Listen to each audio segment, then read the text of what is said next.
And our correspondent, Ana Santos, is following this story for us. She joins me now in the studio. Ana, how is Cardinal Tagle viewed in the Philippines? Well, I think to answer that question, we should first look at what his fans and his critics say.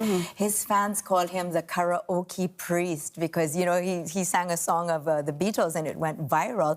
And, you know, went viral to his community of over 600,000 Facebook followers. And on TikTok, which is the realm of the young people, they have a hashtag Pinoy Pope. They have reels called Tagle. You know, there's a following for Cardinal Tagle. And let's look at why or where that's coming from.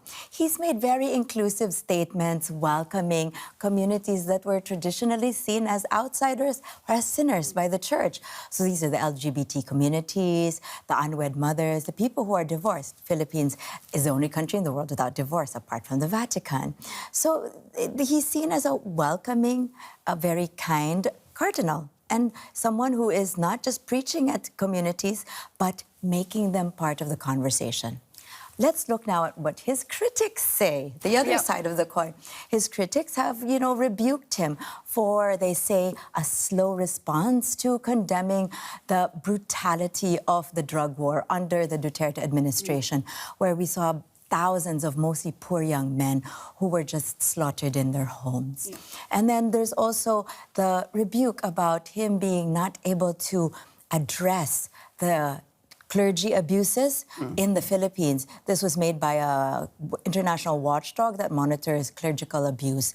And they say that he hasn't been able to properly police his ranks when it comes to this. All right.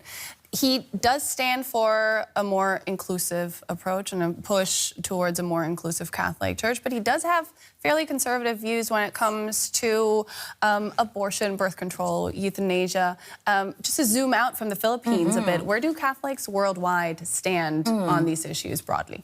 You know, there was a survey by the U.S. Pew Research Center, and they took a survey across the many Catholic countries like Argentina, Brazil, and Mexico. And in most of these countries, majority or over half of the Catholic population said that they want a church that is more progressive when it comes to birth control and same-sex unions. You know, I would even argue that not even progressive, but just a church that mirrors their lived realities and their life choices for today.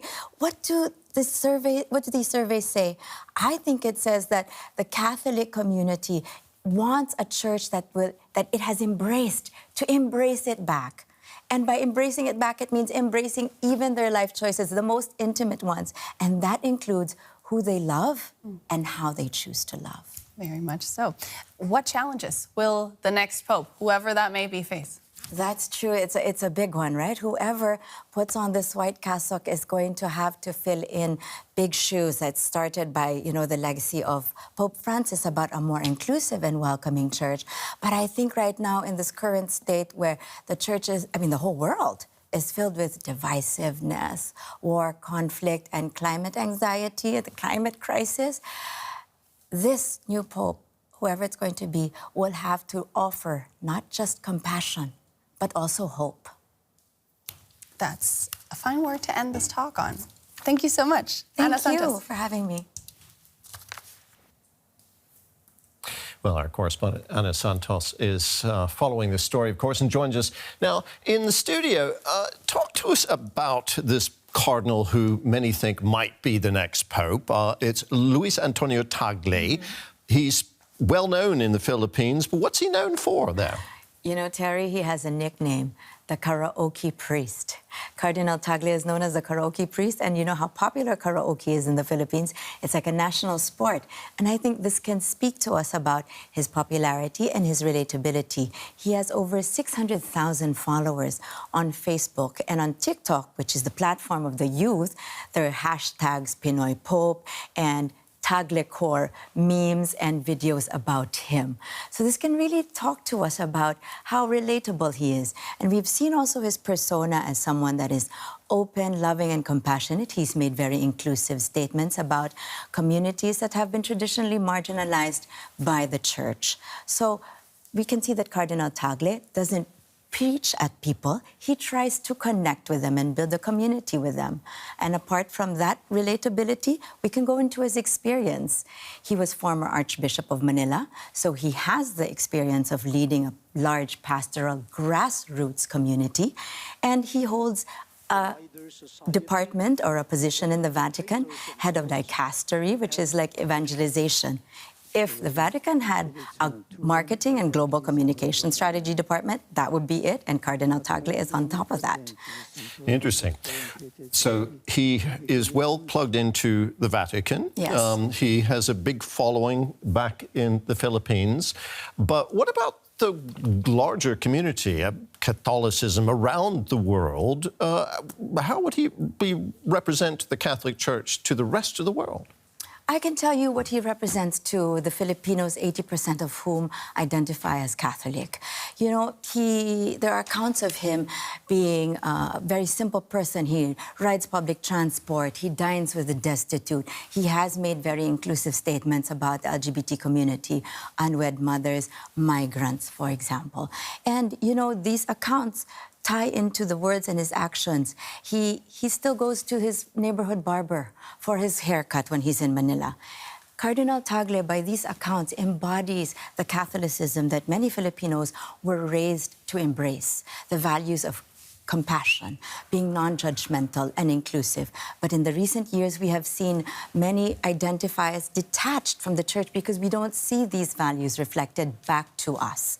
So Cardinal Tagle can represent a bridge between the Catholicism that we were raised to embrace and what it could possibly be as lived out values. And this is what he can bring to the global community, apart from, of course, being the first, if ever, Asian Pope, signaling a church that is not just global, but also hopefully more compassionate in carrying forward the tradition or what Pope Francis has tried to also start. So Tagle is a man of the cloth and a man of the people. He appears to be very inclusive in his approach towards marginalized groups, as you mentioned, but he also has a reputation for being pretty conservative in his views about birth control, abortion, euthanasia. How do you reconcile those two parts of him? Absolutely. He has also had very conservative views on same-sex unions. So we can see that Cardinal Tagle is still very conservative on those institutional church values, but he is inclusive about individuals. And we will see, I think his supporters will also be clamoring for, how do you reconcile those two? Terry, we're at a point where there's a global pushback on reproductive sexuality rights. And people are going to be saying, you know, the church, Cardinal Tagle, if he's the one to head it, we cannot separate those two. You can be inclusive, and you must be inclusive to these communities, but you cannot separate them from their individual life choices, and those have to be respected. Sexuality is no more just what you do in the bedroom, but it's who you are, who you love, and what you identify as. Anna, thank you very much. Our correspondent, Anna Santos. Thank you, Jerry, for having me.